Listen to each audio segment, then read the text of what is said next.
What would you do if you ever found yourself in a situation where you had so many gifts that you couldn't possibly use them all? Hello everyone, I'm Kathleen Pelly. Welcome to Journey with Story. Did some of you answer this question by saying you would keep the gifts anyway? Or perhaps some of you said you would give them away to others who could use them. Well, today's tale is an old folktale from Pakistan and India, retold by wonderful storyteller and author Aaron Shepard. And it's all about an old man who finds himself exactly in that situation, where he tries to get rid of all sorts of gifts, but it ends up being a lot harder than you could ever imagine. This episode is dedicated to a loyal listener, Avit, who is 7 years old and whose mum wrote to me to tell me how much she loves this podcast.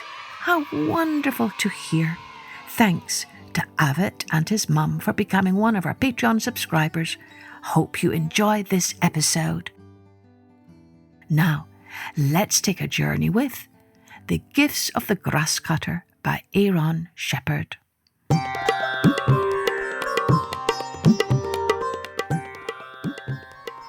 In a mud hut far from town lived an old grasscutter named Wally Dodd. Every morning Wally Dodd cut and bundled tall wild grass. Every afternoon he sold it as fodder in the marketplace. Each day he earned 30 paisa. 10 of the small coins went for food, 10 went for clothes and other needs, and 10 he saved in a clay pot under his bed. In this manner, Wally Dodd lived happily for many years. One evening, Wally Dodd dragged out the pot to see how much money it held. He was amazed to find that his coins had filled to the brim. "What am I to do with all this money?" he said to himself. "I need nothing more than I have." Wally Dodd thought and thought. At last, he had an idea. The next day, Wally Dodd loaded the money into a sack and carried it to a jeweller in the marketplace. He exchanged all his coins for a lovely gold bracelet. Then Wally Dodd visited the home of a travelling merchant. "Tell me," said Wally Dodd, "in all the world, who is the noblest lady?" "Without doubt," said the merchant, "it is the young Queen of Kaiston. I often visit her palace just 3 days' journey to the east." "Do me a kindness," said Wally Dodd. "The next time you pass that way, give her this little bracelet, with my compliments." The merchant was astonished, but he agreed to do what the ragged grasscutter asked.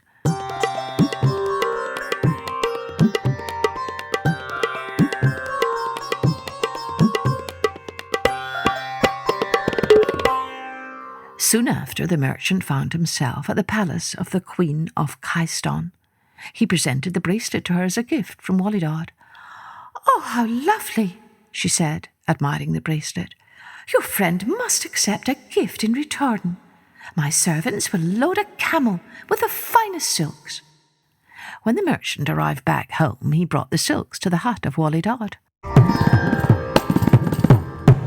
"Oh, no," said the grasscutter. "This is worse than before. What am I to do with such finery?" "Perhaps," said the merchant, "you could give it to someone else." Wally Dodd thought for a moment. "Tell me," he said, "in all the world, who is the noblest man?" "That is simple," said the merchant. "It is the young king of Nekabad. His palace, too, I often visit, just 3 days' journey to the west." "Then do me another kindness," begged Wally Dodd. "On your next trip there, give him these silks with my compliments." The merchant was amused, but he agreed.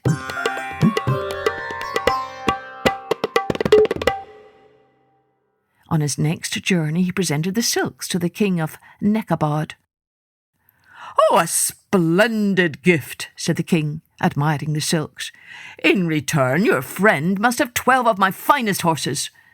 So the merchant brought the king's horses to Wally Dodd. "Oh, this grows worse and worse," declared the old man. "What could I do with 12 horses?" But after a moment, Wally Dodd said, "I know who should have such a gift. I beg you, keep 2 horses for yourself and take the rest to the Queen of Kyston." The merchant thought this was very funny, but he consented.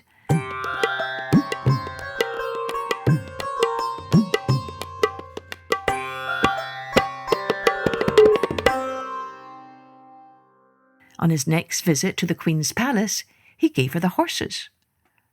Now the Queen was perplexed. She whispered to her Prime Minister, "Why does this Wally Dodd persist in sending gifts? I have never heard of him." The Prime Minister said, "Why don't you discourage him? Send him a gift so rich he can never hope to match it." So, in return for the 10 horses from Wally Dodd, the Queen sent back 20 mules loaded with silver. When the merchant and mules arrived back at the hut, Wally Dodd groaned, "Oh, what have I done to deserve this? Friend, spare an old man. Keep 2 mules and their silver for yourself, and take the rest to the King of Nekabod." The merchant was getting uneasy, but he could not refuse such a generous offer, so not long after he found himself presenting the silver-laden mules to the King of Nekabod.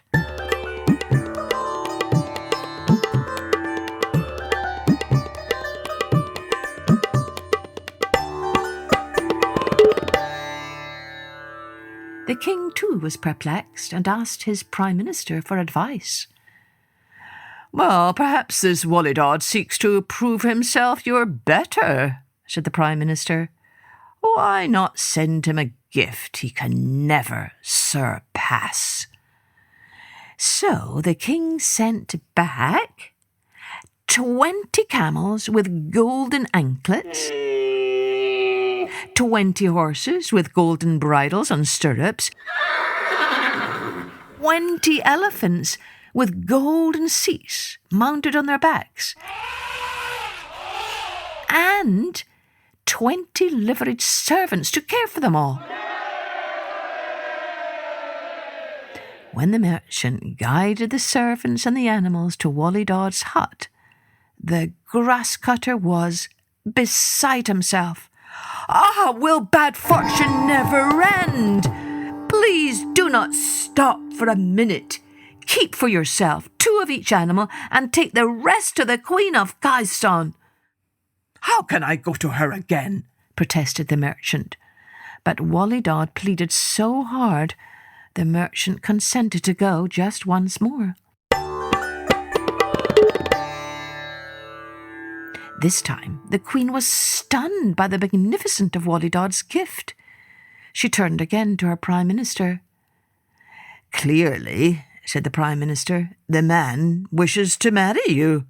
Since his gifts are so fine, perhaps you should meet him." So the Queen ordered a great caravan made ready, with countless horses, camels, and elephants. With the trembling merchant as guide, she and her court set out to visit the great Wally Dodd.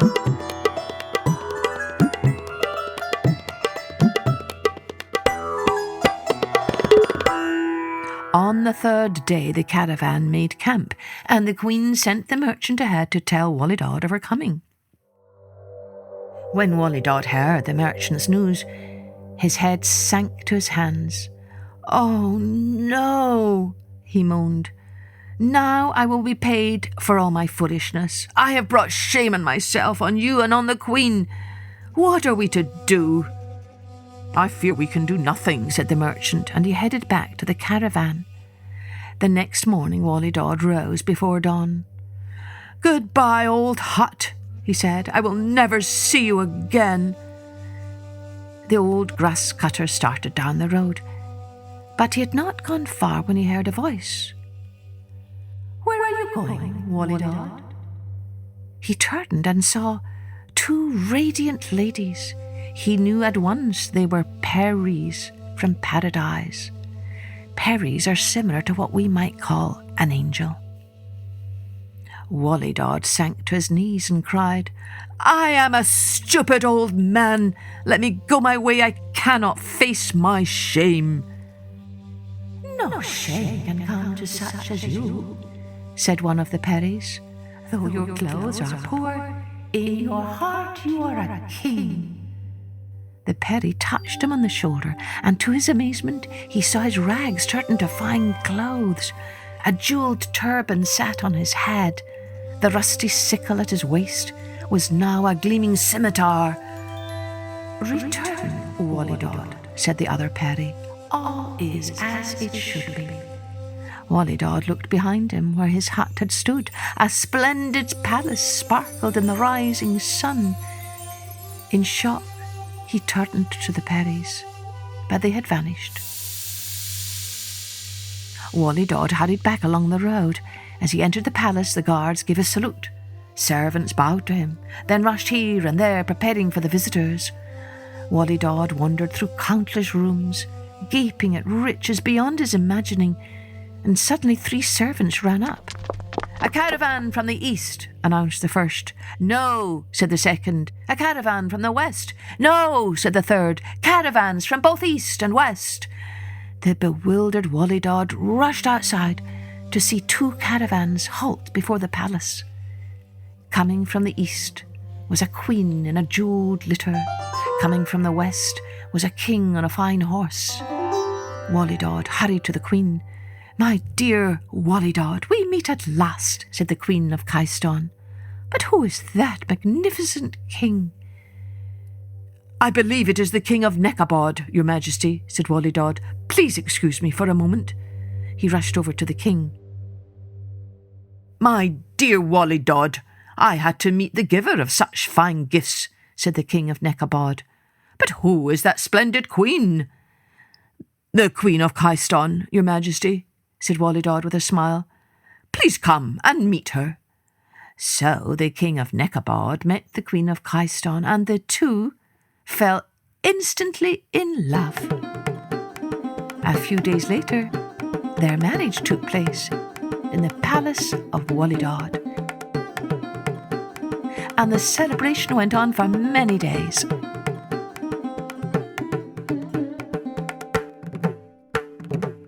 At last, Wally Dod had said goodbye to all his guests. The very next morning he rose before dawn, crept quietly from the palace, and started down the road. But he had not gone far when he heard a voice. "Where are you going, Wally Dod?" He turned and saw the 2 Peris again. He sank to his knees. "Did I not tell you I'm a stupid old man? I should be glad for what I've received, but—" "Say no more," said the other Peri. "You shall have your heart's desire." And she touched him again. So Wally Dod became once more a grass cutter, living happily in his hut for the rest of his days. And though he often thought warmly of his friends, the king and queen, he was careful never to send them another gift.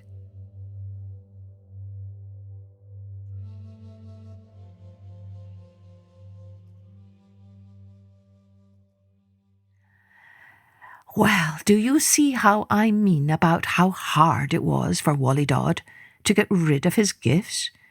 It made for a very funny story, though, didn't it? What do you think the story's souvenir is? You know, the little glimmer of truth about what it means to be human and live in this world.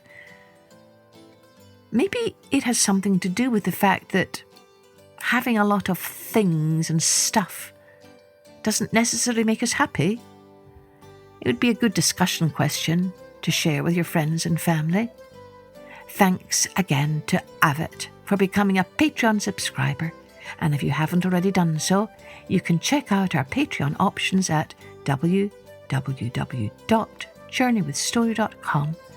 And of course, Please do continue to rate, review, and share this podcast with others. Cheerio then. Join me next time for Journey with Story.